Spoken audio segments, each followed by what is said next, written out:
this live self-defense workout or workshop, you're going to be learning about self-defense weapons that you can carry with you almost anywhere. Some you can carry, some are very simple, some are easy to understand, some you probably can't carry, but we're going to talk about all of them anyway. We're going to see how many we can get through. This is Saturday. I've got a little bit of time, and I've got a whole stack of weapons. So we're going to talk about the first being the knife. Now, the knife as a self-defense weapon is very, very dangerous to you from a liability standpoint. You can carry a knife, and if you use it, you pull it out, all of a sudden you go from being a defender to an attacker, and so this is not necessarily the best self-defense weapon. Hello, it's good to see you. And you can also end up cutting yourself, having it taken away. So this is my least favorite option for self-defense. But I wanted to talk about this and keep this with me because I want to talk about what happens if your attacker has a knife, how to defend against the knife, how to defend against multiple attackers, how to defend against an assailant or somebody else, a violent assault, when they have another weapon. It's good to see you, T. So we're starting with the knife, and I'm saying that I would not suggest that you can carry one with you. I often have a blade on me so that I can open packages. It's very useful to have a blade. This is not considered to be a utility blade. This will get you in trouble in many, many places because it pops out like that. It's considered to be like a switchblade. It doesn't pop out this way, but this only has one purpose. This is for hurting people. Don't carry a knife like this for self-defense unless you have no other option. So I would suggest not having this, but again, I'm going to put it in my pocket. I'm going to keep it with me, and I'm going to talk about some self-defense weapons. I'm laughing a little because I want to talk about the Tessin or the Kung Fu fighting fan first. And the reason that this makes me laugh is because it's a very popular weapon with a certain group of people. People who love anime, they like shows like Naruto, or they're big into ninjitsu, and they have learned that the ninja used to carry these supposedly in TV shows or cartoons or whatever. And the fact is, or the reality is, this is a real self-defense tool. This is, even though it seems silly, it's got this one especially, it's got these cool looking, I think it's a dragon and a phoenix. It's got a design on it, but if you think about what this really is, this is a stick or an improvised stick. And using a stick, yeah, Naruto and the other one, tell me the other name, I can't think of it. It's been around a lot. Oh, Airbender. The Airbender, there's a whole group of Airbender guys who are carrying this, or girls, or whatever they are. I think one's a guy, and they flip them, they catch them. There's all kinds of really cool techniques. I used to teach this as a weapon to groups of kids, especially who wanted to go to a tournament and give a unique performance. And it was in the middle of all kinds of fighting, and it kind of pops out, and it's kind of a cool thing, cool weapon that way. But it has a very practical application. I want to talk about that first by reproducing the knife and talk about the fact that, like I'm going to say over and over again, the stick doesn't bleed, right? So you can see it scores it up a little bit, and I probably shouldn't have done that. This is a newer one. This is one of the ones I sell. But I won't be able to sell it now. We'll put this into the training bucket so the students can use this. But these blades here, or these spines, are made out of bamboo. So they're very strong and flexible. Or they might be made out of rattan. I can't tell which one. Either way, it's a grass. Rattan and bamboo, they're grasses that they use as wood. And they're extremely durable, extremely strong. And if you look at what this is, I can put those spines over that arm, and I'm not gonna slice again, because this is a sharp blade. It's an old blade, but it's sharp. I'm gonna use the back end of it. But this can now protect those spines. Eventually, you can cut through them, but you can carry. They make these in metal. I don't like the metal ones because they're a little bit, in my opinion, they're too heavy, and then these things pop off. They're not made in a traditional way. It's really made, it's a fun thing to have, and it's good, and you can use it for self-defense. But you can use any fan, there we go, gotta pop that back in the pocket, for self-defense when you use it as an improvised stick.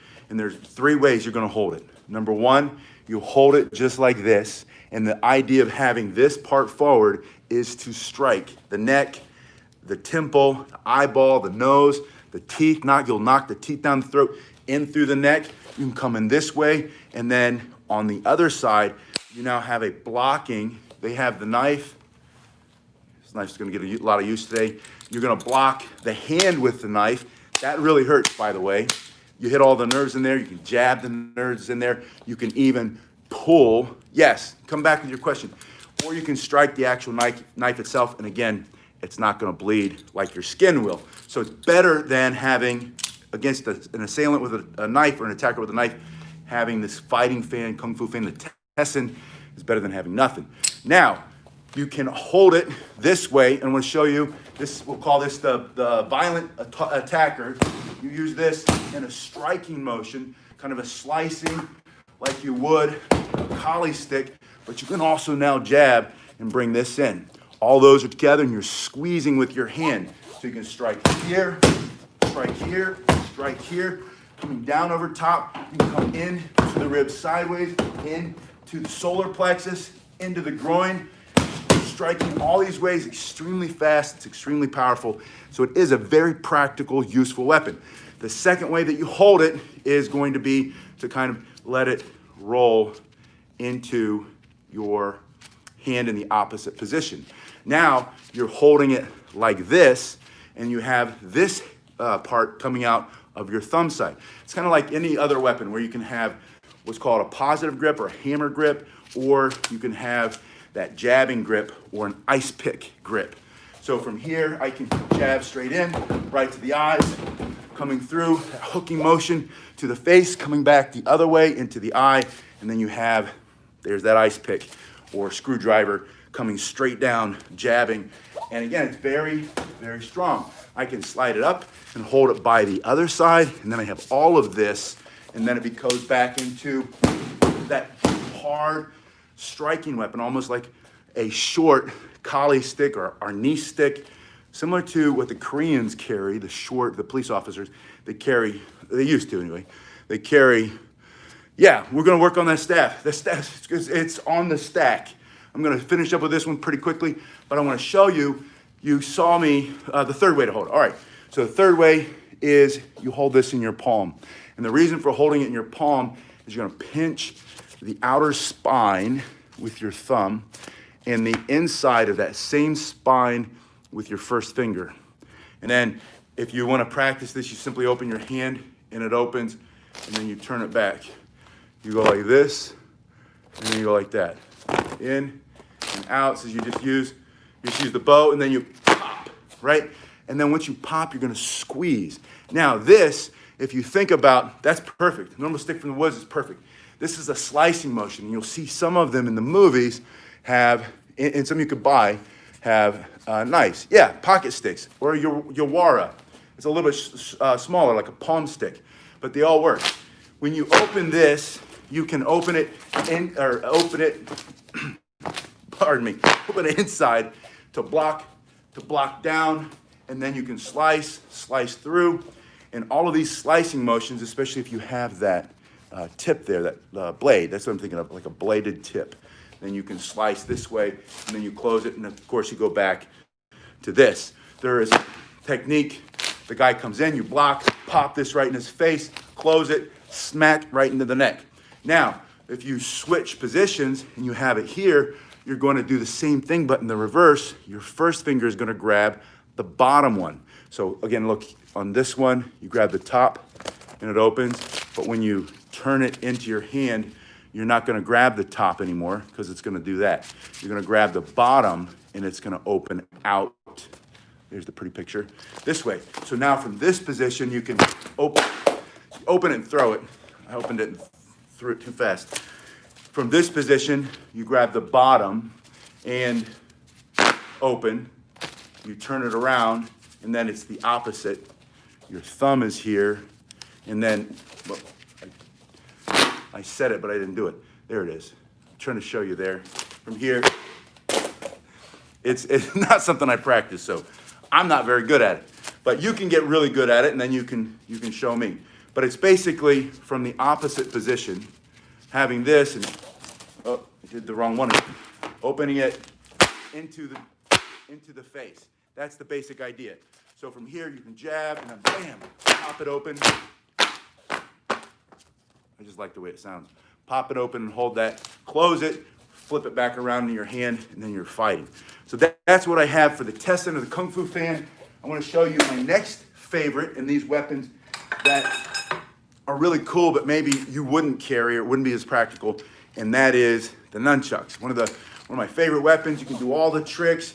You can move like Bruce Lee or Mighty Guy, since we talked about Naruto earlier. And what was his sidekick, or the little guy, something Lee, I think. Blocking this way, wrapping the hand. It's very effective. Again, from here, when you strike and you go through, and you come through, you strike and you hit, it's extremely powerful. They're reaching out, trying to hit you. You smack that hand out of the way, or you come up under the chin, or you go across the middle, you come down on top. Those are all really hard, effective strikes with this weapon. You can do deflecting strikes. That knife's coming in, knocking it up and out of the way. And especially you can see, obviously, this one is metal. It's definitely not gonna bleed, but your hand will. They're gonna cut your tendons, cut the muscle, cut the nerves, all those things. Yeah, maybe you think about all of the blind monks who carry the staffs. Go outside and do it in the dark anyway. Unless there's something out there you don't want to get you, but then you got a big stick. All right, so you have all of these self-defense motion. It's a little after noon on the eastern seaboard, the United States. So these are all basically cool, fun moves to do, not necessarily that practical. You can reverse that. They're really fun. You'll see them a lot in the movies. Bruce Lee pops it under here, bam, comes out, catches the guy. The strikes are the things that are very effective. Those are the things that work for self-defense. All of this other stuff, that's just for show, right? That's to come through into the motions and to make movies and do really fun things and stuff like that. But it's not necessarily something you're going to defend yourself with. But this weapon is an extremely powerful weapon. That's how I think people get it confused. They say, well, nunchucks aren't for self-defense. That's just a fancy movie weapon. You'd never be able to use that.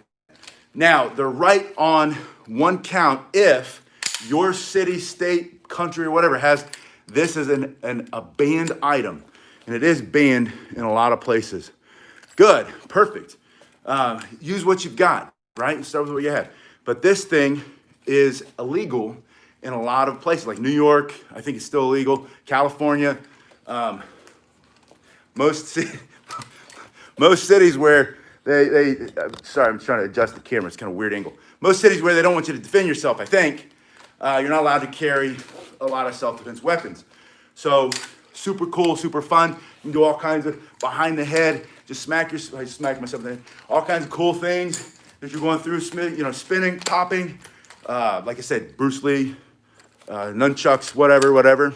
Good, we're gonna talk about all these weapons today. Like I said, I got a Saturday. I had some time. You keep asking me to talk about all these different weapons.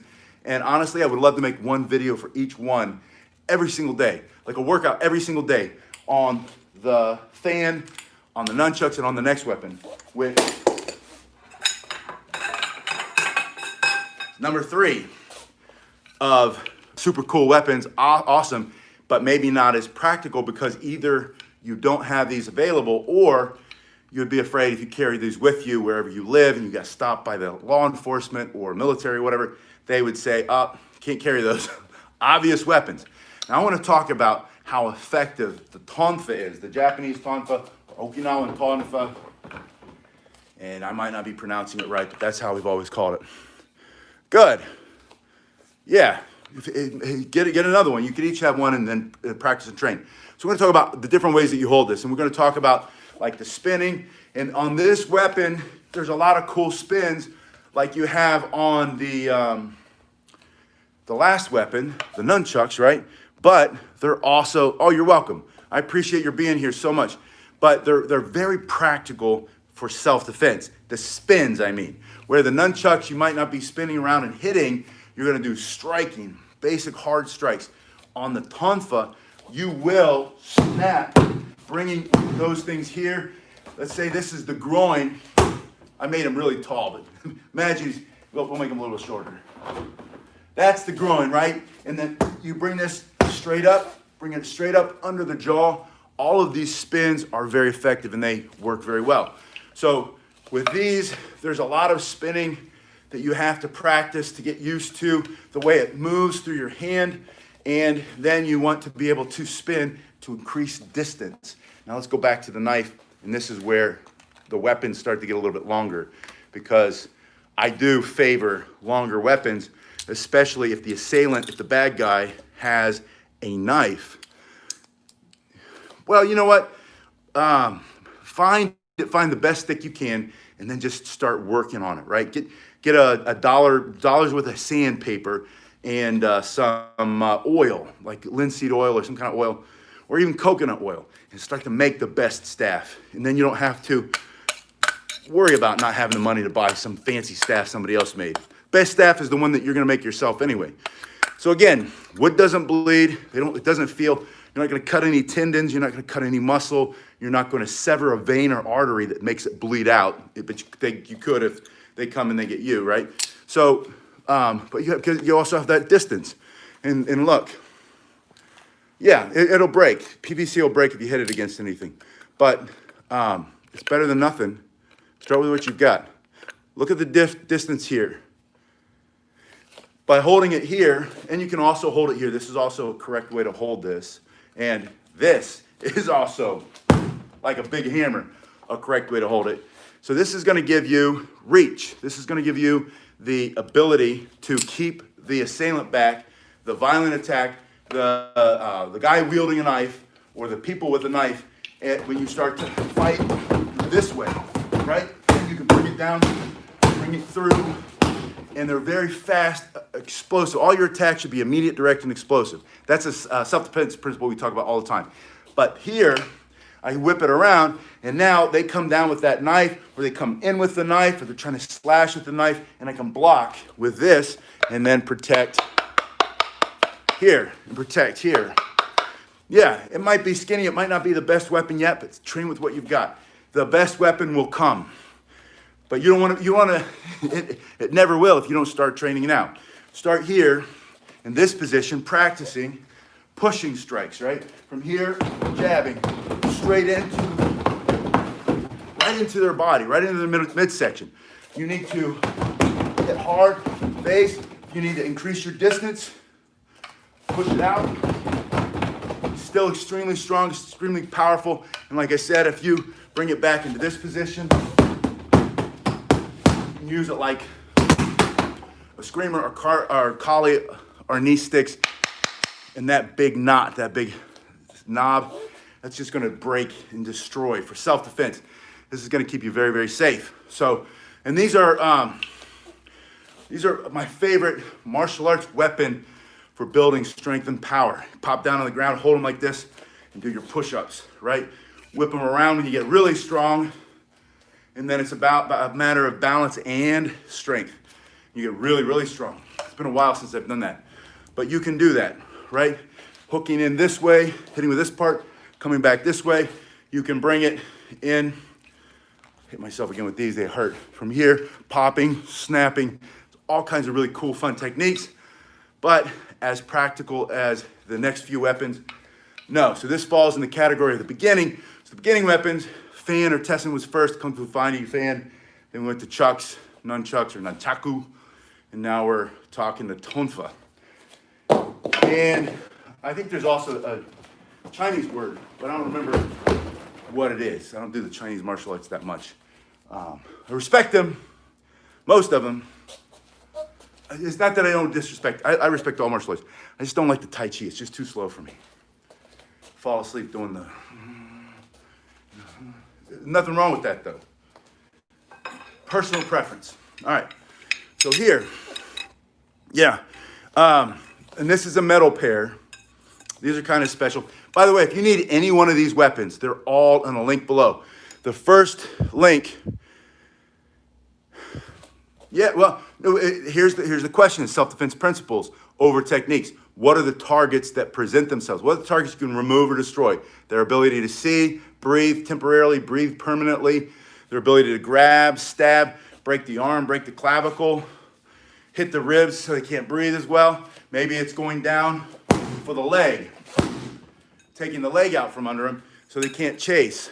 Or maybe you're on the ground. Maybe you were minding your business, you get smashed in the back of the head by a skateboard, and then you find yourself on the ground and you turn around and all of a sudden he's coming down on top of you and this is all you've got. Your Kung Fu fan. But it's enough to strike and smash his legs, or he's coming down this way, stick it right in his throat, right in his eyes, like you said. So yes, the eyes are a good way, but it all depends. What's happening? What's the scenario? Those are questions that are more important than which technique. The technique will just come out of you naturally. You've got a stick in your hand, stick it in his face, right? Or stick it in his throat, or stick it in his groin, depending on where he is. Take the end and stick that. I don't know if you've ever had somebody hit you really hard in the side of the leg. Smash. I only say the skateboarder because a lot of those Antifa thugs and what are the other ones called? The globalists. I knew you thought I was going to say another word. But those guys, they write things on the bottom of their skateboard. You see them appearing in more and more riots, going way back to the what are they? They're antisocial kind of people. Can't think of what they're called right now. And they keep smashing people with their skateboards. And that's what I'm talking about specifically. I've also seen some of them carrying baseball bats, and I've even seen one of them carrying a cane, which kind of breaks my heart because I think only the good guys should bring the cane. We're going to talk about the cane. But right now we're talking Kali, Escrima, Arnis. Yeah, the anarchists. Thank you. And they got the skateboard, and I don't know what it is. You know, my whole life I've seen them. I've been up close and personal. I've known some of them, and it's just never appealed to me. And it's not that I'm a big law and order kind of guy. I just like I like respectful people. You know, live and let live. That's what I like. Like a bow staff. Are you talking like the long stick? We're going to talk about that. That's my specialty, by the way. All these other ones I just meddle with, you know, every single day, all day long. So we're talking, you know, Kali, Escrima, Arnis. You can go high, you can go low, you can go high and low, and you start to fight. They also have this jabbing ability. You can also strip and pull the weapon out of their hand. You can spin it to increase the speed, power. You can jab with the long end. You can create that distance between you and the threat. They've got that knife. You can go fighting, basic strikes in, bringing them up, bringing them horizontally, vertically down the middle, and then jabbing. Jabbing low, jabbing high with the long end, and then with the close end. And then, if you practice with them enough, you learn how to close the distance by doing a combination of things. And they don't always have to be weaving or Sinawali. That's a Sinawali pattern, weaving pattern. They can just be all on one side of the body and strike. Practice, brother. I had this master, Korean master, Master Che, brilliant guy, best martial artist I've ever met to this day. I watched him he broke this rock at some demonstration. And I wasn't there. I didn't see the very first time he did it. I saw him do it on subsequent outings. And then I've broken many rocks with my hand.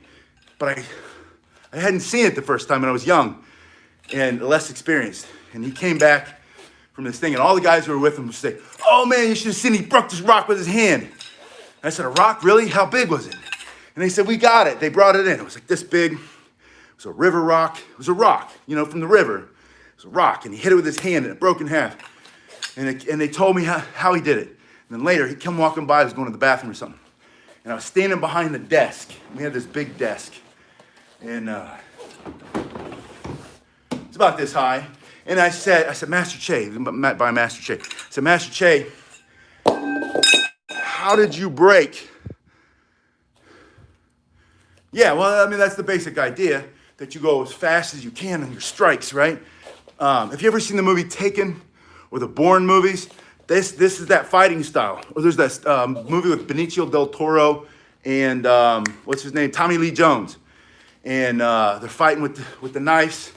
He breaks it off, and he's fighting with the elbows, and they're doing. That's that style with Kali sticks or the Escrima Arnis. The Filipino martial arts, the FMA guys are cringing right now. They're cringing because they're saying, "Oh, you know," because they're purists, which is cool. I don't mind the purists, not all of them, but a lot of them are. Anyway, I don't remember that movie.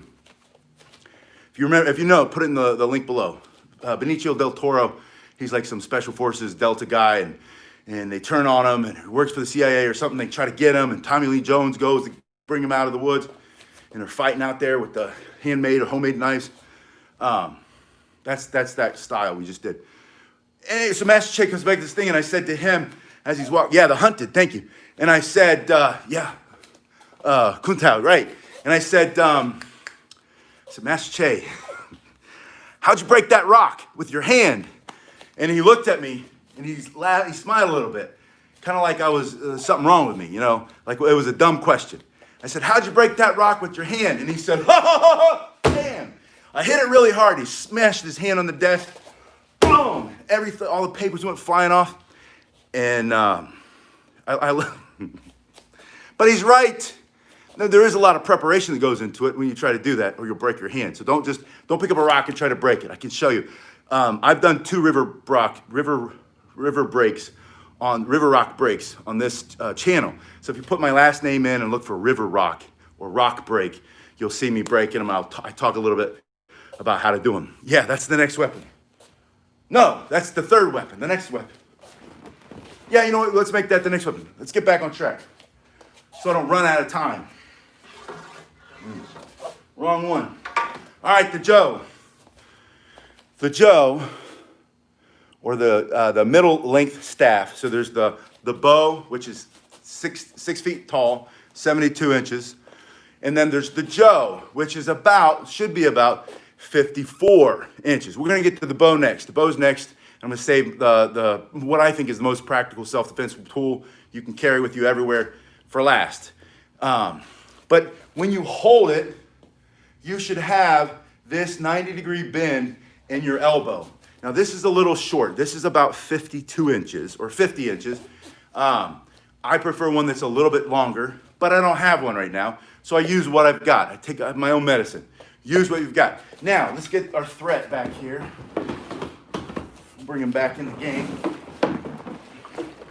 By the way, any weapon that you want or training bag is in the link below. So check the link below if you're looking for this kind of stuff. Now, here's the basic rule of thumb. I know I said I was going to say this a lot, but let me pop it back out. This thing's getting a work. This thing is about 30 years old, and it was inexpensive to start with, but it's cool, right? It says NATO military. So you know it's fake garbage, right? Because NATO military doesn't make any sense. If you were ever in the military, you know anything about NATO. Yeah, it's probably right. And it depends. If you're a little taller, a little shorter, you can change. There's several kinds. We'll talk about the bow when we get to that. So, reach advantage. Look at that. He's got the knife, I've got the stick. The knife can cut me. The knife can end my life. He can lacerate, he can stab it in me over and over again if he gets close enough. That's very true, right? But I'm not gonna let him get that close. I put the stick between me and the threat. I point my thumb at the threat. See what that did? That just pops it up into my backhand. I point the thumb and then I thrust. And that's, if you don't learn anything else, point the thumb and thrust. That's you don't need to know anything else. From here, put the weapon between you and the threat, thrust. Now there are 2 ways to thrust. Good afternoon. There's pushing. I'm glad you made it. There's pushing, and then there's also sliding. Now sliding increases the speed of your strike and the reach. So I can be even farther back, and I can slide and still stick it right through his face. Now what are your targets? Whatever you can hit that you can remove or destroy. From here, you're gonna thrust, and then coming down at this angle, this angular strike, and your targets. The head, knock him out. He's got the knife. When do you go? When he pulls that knife, you're not gonna wait, right? When's he gonna try to come in and get me? You see a knife, immediately thrust. Bring that backhand through, and like you're throwing a backhand punch. So you have 3 techniques from here: thrust, angle strike, horizontal strike. Now notice that my hands are sliding, and when you practice with your Joe, you're gonna practice all these techniques. Now there is some spinning with the Joe. There's this strike here. From here, this strike, I can bring it back over, strike this way, changing hand position, strike down, thrust, thrust. It's one of my favorite weapons because it's just so versatile. There's so many things that you can do with it. You can use it like a bokken, like a sword, right? Like the bokken, coming forward, striking straight down the middle. You can strike this way, taking out the legs. You can strike with one hand. Striking with one hand, you can block from here, blocking motion, striking motion. There's so many things that you can do. This is one of the most versatile weapons. And the spinning, yeah, with their body, you can block a punch with your face. If I throw that punch straight in, you can block it with your face, but I wouldn't, right? I would be more selective. Don't block punches with your face, and don't try to block a staff with your hand. It's a lot of wood, especially this one. The link is below. If you want to get one of these, this is 1.25 inches, 1.25 inches around. It's hardwood. This is that red oak, and it's extremely strong and it's heavy. When you strike with this weapon, you can block it, but you better know what you're doing. And it's better if you also have a staff. If they're coming after you with a staff, then the one thing that you want to do, yeah. Or if you know how to enter. I'm a very aggressive self-defense fighter. I like to go in as close as I can unless they've got a knife. Or if they have a knife and I don't have a weapon, then you have to know how to go in and stick that knife, hold it against their body while you try to incapacitate and destroy for self-defense. This is all about self-defense. It's not, kiddie karate. It's not playing karate. It's none of that. So from here, coming through, you have all these basic strikes. You can change hand positions. Your hand on the Joe should be able to move in these positions, changing position, getting behind it. But the same thing is always true. Multiple attackers. Let's say you have multiple attackers. It doesn't matter. Tapered or non-tapered is more of a personal preference. I've got both. My personal preference is non-tapered. I like the way it looks though. The tapered reminds me of a toothpick, and for some reason, I just don't like to work with it. The non-tapered is it's the same all the way through, and I like it better. But that doesn't make one better than the other. It's not the same. They're just different, and doesn't make one better than the other. And remember that. That's a martial arts principle too. You want to get good at self-defense, martial arts, you want to live a full, fun, exciting life where you get to taste all of life has to offer. Learn how to be open to things and not have such a closed mind by saying it's not good, it's not bad, it's different. It's not good, it's not bad, it's just different. If it's different, you can learn anything. So from here, creating distance, striking, backhand over the top, bringing it up under the groin. Oh, yeah. So like if you have one, they have one, and their hand is here. There are all of these turning motions, blocking, and you can bring it down on top on their hand, smashing their hand. You would, let's say we're squared up, you would sidestep, create the angle. There are all kinds of things. When I teach combat bow, or I teach you how to fight with a Joe, or fight with a Joe against a bokken, or a bokken to a bokken, fighting with swords. I teach all those things. I even teach lightsabers. I should have brought one of those over. I even teach the lightsaber because it's basically just the sword, right? It's like a katana almost, except it's a fantasy weapon. And I wouldn't carry it for self-defense. That's why it's not in this video. But yes, the answer is yes. There are a lot of things that you can do, sidestep, but learn big motions first. If it's you and someone else, like watch a bunch of old Kurosawa movies. Yes, it's good to see you. Have a great morning and night. It is a good, you can disguise it. It's a hiking stick. You're just going for a walk. You have your hiking stick. But if you watch like the Kurosawa movies, like the Seven Samurai or Yojimbo, I don't know if that's Kurosawa, but like the Yojimbo movies, the old Yojimbo, meaning bodyguard, TV series, or Blind Ichi, the blind swordsman. The way the Japanese would fight, they're not dancing around fighting, throwing a lot of different strikes. It's not like boxing. They're not moving like this. It's waiting, and then one strike, one strike. There's an entire martial art, Japanese martial art called Yaido, which is the art of drawing the sword and ending the fight, slicing their head, and then whip off the blood and stick it back in. And that's what self-defense is. You don't want them to be able to time you. You don't want them to be able to come in. Thank you, Wilson. I appreciate it. You want to be able to just strike very quickly, very fast, very explosively, immediate, direct, explosive, and get the job done. Let's talk about the next staff. And we're almost done, although I could walk around there. I could go to the corners. That's where all the weapons are. I could go to the corners and probably get 6 more styles of weapons. Now, the bow. The bow, or the jangbong. The Koreans call it jangbong, long martial arts staff. Bow staff, by the way, means, ask me that question again. It just disappeared. Oh, hold on. Maybe I can get it back. I don't know.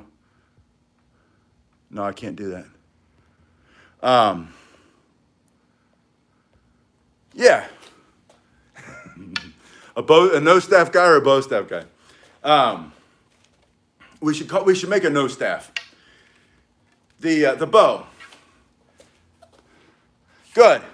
Yes, George, I know you're a bow staff guy. Every time I make these videos, this thing looks taller and I look shorter. I don't know if it's the perspective of the camera or whatever, but I promise you, this is 6 feet tall or 72 inches. I should measure it. I bet it's a little bit more than that. Might be, might be a little bit taller or longer. But the point is, this basic principle is the same. I point the thumb at the threat that pops into my backhand, and I have one hand on each one. I probably lost 6. The weight of the world is on our shoulders, George.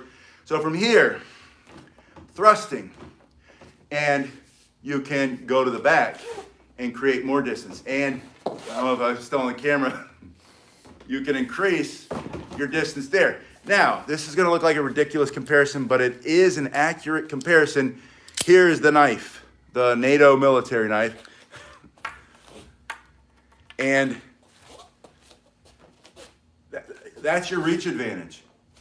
Now, the idea of someone whipping this out and having this and pointing this at you is, any martial art can be effective for self-defense except Tai Chi. I try to say that really fast. Not that it's not effective for self-defense. It's just, I've seen so many of those videos where the Tai Chi guys go up against the MMA guy and the fight's over in 2 seconds. Literally, 2 seconds. But personally, I'm not saying that Jeet Kune Do is not bad. Jeet Kune Do has a lot of great techniques in it, right? Like I love the 1-inch, or the machine punch, the machine gun punch. I love the 1-inch punch. I love the esoteric. I don't necessarily think this 1-inch punch is harder than like a Mike Tyson punch. And the reason that Mike Tyson got such hard punches is he hit things like this. He hit that one over there, and I've got one on the ground. It's 150 pounds. It's a heavy bag. And boxers hit those things over and over again. And when it swings and starts to come in, we'll talk about spinning. It comes in and they hit that again and again. The muscles get more dense, the bones get more dense, and they create knockout power. It's just insane. So whatever martial art you do, if you also, so you can do Jeet Kune Do, you can also hit those bags, and you're going to build a lot of power. And so a Wing Chun punch by itself is not super powerful, but the Wing Chun punch with that becomes more and more powerful. And if you don't have that, I'm going to show you other ways you can get it stronger too. Getting on the ground, doing knuckle push-ups like this, not to strengthen your knuckles, but to keep that wrist straight, and then just pulsing, boom, boom, boom. That's going to get you a lot of that quick twitch muscle fiber, that dense muscle fiber. And when you hit, bam, bam, bam, you're going to have so much more speed and so much more power. And we can do some of those stuff. Yeah, we started with nunchucks. I'll grab the nunchucks before you go to sleep. We're going to talk about the bow. So this is how you start your nunchucks. Start to spin, right? And then you go back and forth, in and out, and then reverse it. Go down and go up, that kind of stuff. Down, up, down. And one thing I didn't say with the nunchucks is when you use it for self-defense, you're going to have this. Yeah, that's what Bruce Lee said, right, T? He said, take what is valuable and throw the rest out. And then he said, be like water. Hold it here. Wrist comes out here. I was at the beach all day yesterday, last 3 days, in fact. We'll be there later today. Striking. And you should see what the T knows what I'm talking about. He lives down here with me. Well, not with me, but in another house in the same neighborhood. Same city. You hold it here so you have maximum power. When you hold it here, you have maximum speed. When you hold it in the middle, you have maximum ability to do all kinds of tricks. Back to the staff. The water yesterday, it's created so much, damage is the wrong word. It's just pulled all the sand away from the beach. I was standing on the beach, and where the sand was just a month ago would have been above my head. And the big storms that have rolled through just pull all that out. But the cool thing about Mother Nature is that they'll throw all that sand back up there in a few months. Now from here, you have your thrusting motions, your striking motions, slide it back, your backhand strikes, your angular strikes coming up under the chin, down on top of the head. All these things are true. They come at you, blocking here, blocking over to the side, blocking over, blocking the strikes that are coming in. But I want to show you the spins and talk about the reason that you spin.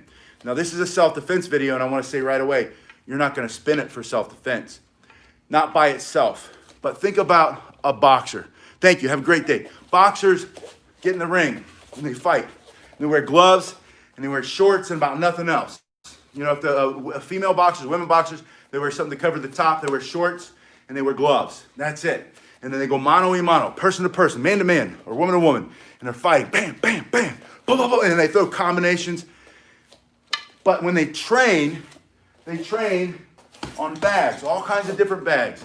These kinds of bags, back there, speed bags. And then they get out their jump rope, and then they jump the rope, and they do different footworks, and they change their foot position, change their foot position, change their foot position. And all of these, South Florida, between Miami and Daytona Beach, in a place called West Palm Beach. Boxers jump rope to condition the body, but they don't take the rope, they don't take the bags, they don't take the speed bag into the ring to fight the other person. You're going to spin the staff. The key to the butterfly spin is you got to pull the hand out of the way. Keep the wrists together. Pull the hand out of the way. So you're going to spin like a boxer jumps rope for the same reason. It's going to condition your body and make you faster. You're going to learn butterfly spin. You're going to learn how to do figure eight spins, forward and reverse. You're going to do figure eight spins with wrist rolls and with finger rolls. You're going to learn to go behind the back and up over the head and even do a palm spin. You're going to learn how to do all those things with your bow staff. You're going to learn how to turn and change position and go behind the back and spin and move it faster and faster and even let it go and catch it again. All those things that you do with the bow, all of these tricks and spins are not just for show. It's not just fancy. It's to build wicked strength in your grip. It's to build situational awareness so that you know where the staff is at all times. But for a self-defense weapon, best street fight self-defense weapon for length is the bow. When you go to defend yourself, you're not spinning. The most you might do is this spin. You're going to walk your hands. You're going to change hand position this way so that you can go from here to here. But you're not going to spin it when you're fighting. No, Joe's spin workout is completely different. Good question, though. Some of them are the same, but most are not. When you spin the Joe, and I'm running out of room, you're going to spin not in the middle of the staff, but toward the top. And then you're going to learn how to change hand positions with spins. And learn how to change hand positions with your spins. From here, you strike with the backside. But then when you come through, you can change your hand position and now strike and jab and come down with the leg and change hand position. And so with the Joe, you spin to change hand position and you spin to strike.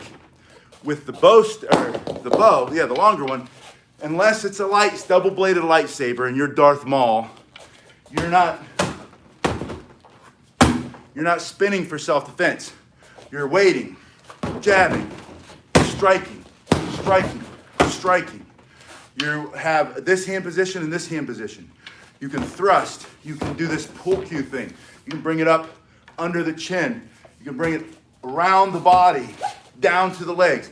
So you can do all these things and smash. Thank you, Naj. I really, really, really appreciate that. I'm glad you made a live one. I know we've been talking about making them and catching me on the live one, but you're spinning. The spinning is all about teaching your hands where the staff is, going behind the back. When you do your warm-up moves, side to side, you're building strength, speed, and power. Same thing from the side. Now you're building strength, speed, and power in the back of the shoulder. And then you do it up over your head, and you practice going out, and then, like I said, that palm spin where your hand opens. Practicing going through your fingers to keep your grip stronger by exercising your extensors. This is Small Business Saturday, by the way, so I really appreciate that, Naj. My small business has been hit hard by the COVID, as has everybody else. I was in the grocery store this morning, though, and they say, we're all in this together. Please wear your mask.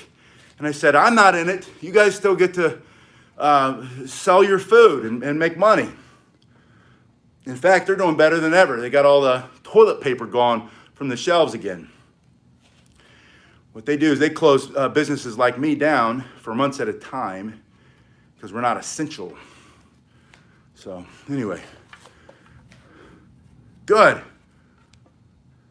Yeah, you should be killing it. You should start selling staffs, George. Send me the link and I'll sell them for you. Maybe we can work out something where we, you probably already selling them on Etsy or something, right? All right, anyway. But I'm fine. I'm not complaining. I'm just saying. I think it's funny every time I hear that. We're all in this together. And I think, no, we're really not. Some of us are, but they're different. I understand what they're saying. It's annoying for everybody. Or maybe annoying. I don't know. It's annoying for me. Going from one side and then to the other side. And then you can practice getting those hands stronger, the grip stronger. I don't know if you hear it hitting my watch. You should always take off your watch. But then you're working on that. You two have a great weekend, Wilson. All right, last one. My favorite, most effective, most useful tool for street fight self-defense is the walking cane. And it's because of this. Yeah, I will teach you some powerful attacks. With this walking cane, you have the ability to strike through with extreme force and power. And the wood, and it's similar to those collie sticks we had before. The wood, again, it's not gonna break or cut. I got rid of the knife. It's not gonna bleed, it's not gonna do any of that stuff. From here, they're running up fast, whip it up, just into the groin, hit him here, across the body, bring it through the other hand, smash, straight through the eyes, bringing it down, striking here, and then you have this part, which is awesome, which is a strike. Coming straight through. What's your hardwood of choice, George? What's the best hardwood? I've always preferred the white oak, but I know there's so many great woods out there that I don't know about. And for me, it's about the feel in my hand, right? Something about the red oak isn't as, it's just different. It's not good, it's not bad, it's different. This is the white oak. And my other staff, my favorite staff, I don't use it as much. Yeah, black cherry sounds great. Reminds me of my dad as a kid growing up. I remember we found a black cherry stump, got cut the roots out, brought it home, turned it into a table, and it was like a weekend project. Like multiple weekends, sanded it, oiling it and all that, and then finishing. So I love that. Just something about it, the smell of it. So from here, pushing, creating distance between you and the threat. This is like a big knuckle. You put this right in the solar plexus, right into the throat. This right here, even with not as much speed and power, just a little bit, is gonna break the nose, knock the teeth down the throat, and then you bring this, see that bevel there? This is hardwood. Ripping this just across the face, across the body. This is just gonna catch into part, for self-defense. of the enemy, right? It's gonna catch everything. Strike here, you stick this up and you grab them, pull them down to the ground. Put the other hand on it, hard as you can, just ripping everything. It's a big hook. From here, you put the hook side out, hard strikes, down to the ground. You can block up, the punch is coming in, you knock the hand up, the knife's coming in, knock it up, knock it down, and then attack, and you go in. But the coolest thing about it is you can carry this anywhere you go. You do some warm-up moves here. You can use it to improve your speed, strength, balance, coordination, coming across the body. And you can use those for self-defense if you want. You can use those strikes, but I like to do, just like with the other weapons, I like to be ready. I like to say, stay back, I will defend myself. And then that knife comes out just immediately. Whatever the target is that you know you can remove or destroy. To the legs, to the body, to the head. Jabbing in, or again, changing hand position. And you can also do all of the other cool, fun spins. And again, not for self-defense, but to keep your body strong, keep your body healthy. Now, the last thing I wanted to show you, because you keep asking me, I'm gonna put that right there for now, is how to keep your hands healthy and strong when you're doing your bow staff, or your Joe, or your cane, or collie sticks, or whatever it is. I wanted to give you 2 quick exercises, 3 really. Yeah, this is the dojo training cane. You can carry this with you every day. It's like $40. The link is below. It's the first one that says get some canes here. There are 4 canes there. The second cane up is a little bit more, and I think you might like that better for like an everyday carry, but they're all perfect for training. The nicest one that costs the most money, I carry with me in my car. It's like car self-defense, or I call it my auto insurance policy, car insurance policy, especially for South Florida. So the South Florida car insurance policy is like the best one because you can take it when you're down here, especially. You hear these stories because there's a lot of desperation and there's a lot of wealth, tons of wealth, right, T? Obscene wealth down here. So where there's a lot of money and there's a lot of desperation, there's a lot of crime, violent crime. And so I might stop at a gas station where I need to fill up. I don't have a choice. Yeah, it is, right? And it hits so hard. And it's great for everyday carry, like T said. But I throw this in the car. I carry it with me wherever I go. It's my car insurance policy in South Florida. And the reason that it's a South Florida car insurance policy, I'll show you, is I just get out and I stand there pumping the gas. And I have the hook facing out. There's this groin, hook facing out. The thing in the car, right? My kids are in the car, and the guy comes up too close. He gets too close. He's too aggressive. Right there, right? Look how fast that is. You don't have to be strong to do that motion because you're hitting him here. Then you bring it here, and then you support it, and you say, I said back up. I said stay away. I said don't come any closer for self-defense. You're allowed to defend yourself. And you weren't like this, come on, man. You know, they have the video cameras from the security for the thing. Thank you, I like you too. And you weren't threatening the guy. You were minding your own business, pumping the gas. You got your family in the car. And he gave too close. Like, back up. I said back up, back up. Because what's most important is that you protect your family, that you protect yourself. You have every right to protect yourself. And this cane gives you so many options. Now hang tight, I want to show you how to get your hands healthy and get your shoulders stronger.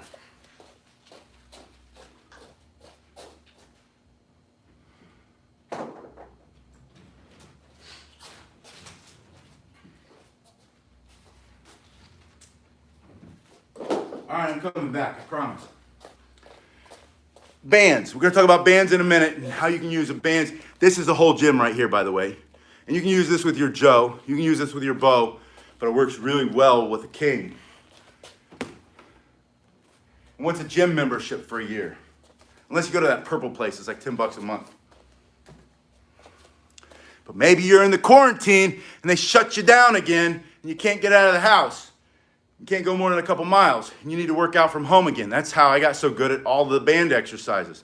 All right, so with your hand first, your other hand is you're just gonna make little circles. This is how you keep your hands healthy when you start doing weapons, especially as you get older. You just light massage. You're just trying to go for circulation, each joint, just for like 10 seconds each. And then you go through, and if you find a sore spot, spend a little bit more time there. There's one right there. That's my ankle.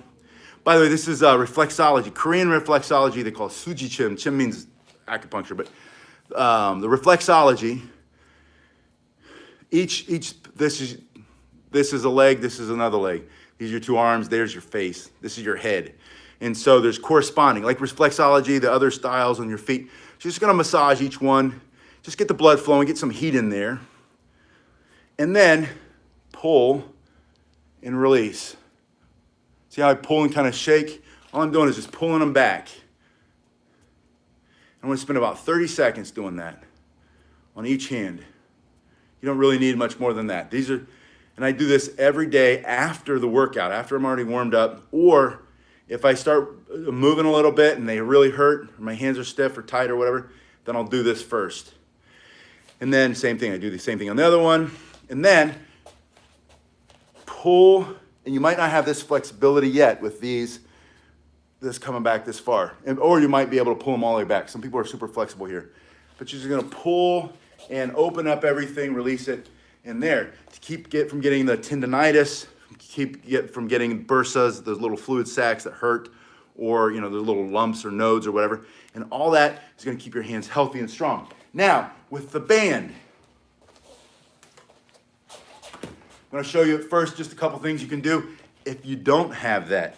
One of my favorites is to hold it, one hand on each side, and I push my hands straight just to kind of put the band in the right position, bring it up and behind the back. Now this is gonna strengthen your shoulders and your chest and some of the arms. And you're gonna just push and hold. And when you push, turn your hands out. Make sure that's back behind. When you're really sweaty, it'll roll up a little bit. But yeah, and start with the lightest band that you can get. This is about a medium-sized band. This is about 120 pounds of resistance maybe, or maybe 100. I think 120, I forget. But it's just turn and push. Turn and push. If you wanna make it more of a, thank you, for sure, more of a cardiovascular workout, jog and just punch. If you jog and you punch at the same time, ouch, good, excellent. Jog and punch, and do them back to back. Do a set of these, 30 seconds, and then slow down. And you're gonna straighten the shoulders here, and you're gonna really feel it in here. You're gonna feel it in your triceps. Your whole body's gonna get stronger. Then pull them back out, hold from the very ends like this. You're gonna go a little bit higher than your head, and you're gonna pull just back and down. And when you go back, my hands are gonna turn just a little bit. And what that's gonna do, that's gonna engage all the muscles in here and in the shoulders and the back of the shoulders, and it's gonna get your shoulders back and down and get rid of any tension headaches that you have from doing this all day. Or maybe you're stuck at home too, and you're doing this all day, and this hurts, and you get headaches because of the tension. You start to do this. Again, from here, see how it's above my head? Down to the top of my chest. From here to here is too much. You'll hurt yourself. Just a small motion, 2, 3. Then, hold it like this. Awesome. George, I can't wait to see him. Just gonna step on him. You're gonna curl. And the wider you separate your feet, the more resistance you'll have. Curl, hold at the top. And this is just a few of many, many ways. To do that same motion, you can also, I've got 600 videos on YouTube, 600 videos of bow staff alone. I got over 1,000 of everything, but 600 on bow. If you put in striking combinations, bow staff, and my name, you'll probably find about 20 on YouTube because I've made so many of them. So you sit back and curl. I might not get the bow strikes in this one, but I have them on the other videos. You sit back and you curl, curl, curl. Curl and squeeze, curl and squeeze, curl and squeeze. And then I've got one more with the cane. You put the hook there, The stick of the cane goes in front of your chest, or the bar. You reach behind, bring it in there, and then you put it in front of your chest. And this is gonna be really great for your shoulder strength. You're going to have your hands on the outside. That's around your back. You're gonna push and turn. Now, if someone ever grabs your staff, or your bow staff, or Joe staff, or your cane in the middle, you're gonna push and turn and strike. And that's gonna go right and just smash them in the face. Anybody ever grabs your staff, it's a turn. Because they're pulling it at themselves. They're trying to pull it away. So you're gonna go into it and down. So you're gonna practice slow, slow, in, back. Slow, other way, in. And this is gonna fire all the muscles in your shoulders and your chest. You can just do straight push-ups. You can bring your hands closer, like tricep extension push-ups. You're gonna get a huge pump. It's gonna get all that muscle, blood in there. You're gonna get really strong. Put the band under your bum, sit back and curl. All right, that's all I've got for now. I'll see you guys